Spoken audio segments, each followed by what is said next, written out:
Living on an island where the climate can shift dramatically, from scorching heat to sudden downpours and the occasional natural disasters like hurricanes and earthquakes, and knowing how to design our homes is more crucial than ever.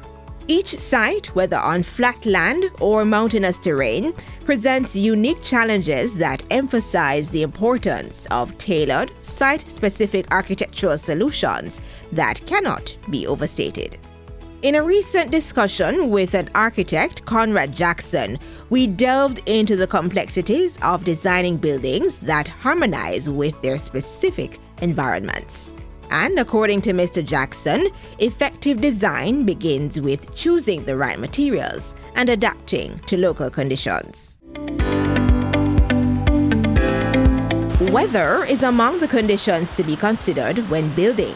For Jamaica, heavy rainfall is a significant concern at different times of the year.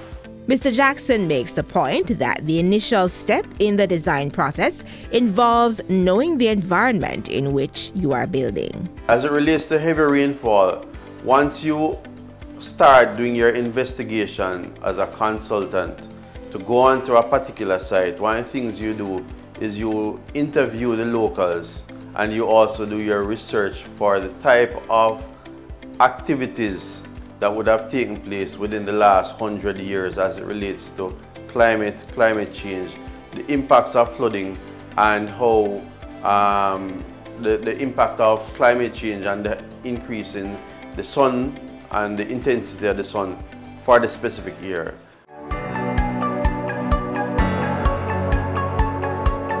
To combat rising temperatures, insulation plays a crucial role.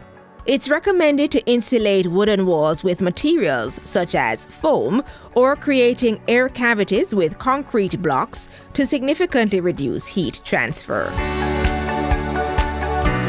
In addition, incorporating cross ventilation and shading devices helps to minimize direct heat gain. For homes near the coast, where rising sea levels and salt corrosion pose risks, selecting the right materials is essential. You need to use those particular materials to mitigate against the salt corrosive nature of the environment. So for argument's sake, for a door, you'd probably be using aluminum hinges or brass hinges or brass hardware or nickel type finished stuff that you would not necessarily have to use inland. When it comes to hurricane-prone regions, the choice of roofing is critical. Mr. Jackson describes a roofing solution called a standing seam. So what that is a corrugated type of sheeting that has a seam that's about 1.5 inches tall. Which is also that 1.5 inches tall seam is specially crimped, and it is all actually screwed down to the rafters and the sacking that is underneath that sheeting, to give it stability in case of a hurricane. The seam itself is so tall that the amount of water that will capture on a roof between the run from the peak of the roof, the highest point, to the eave of the roof, that the water will not build up and pass the height of that seam.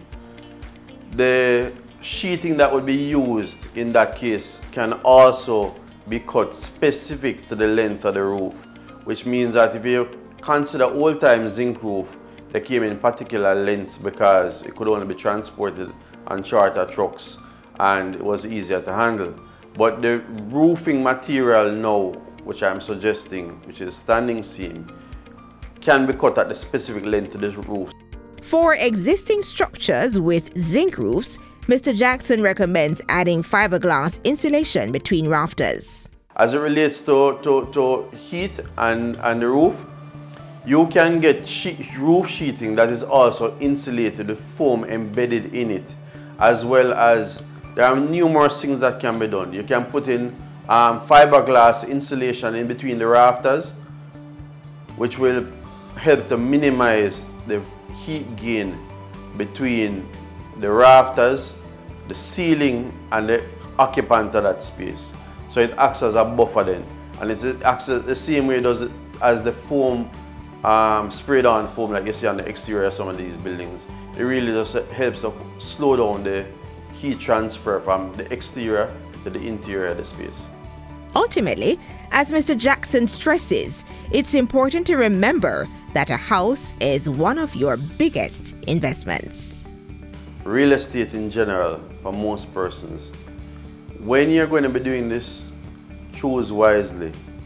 Use registered professionals who can help you fulfill your dream and make this dream become a reality in the right way.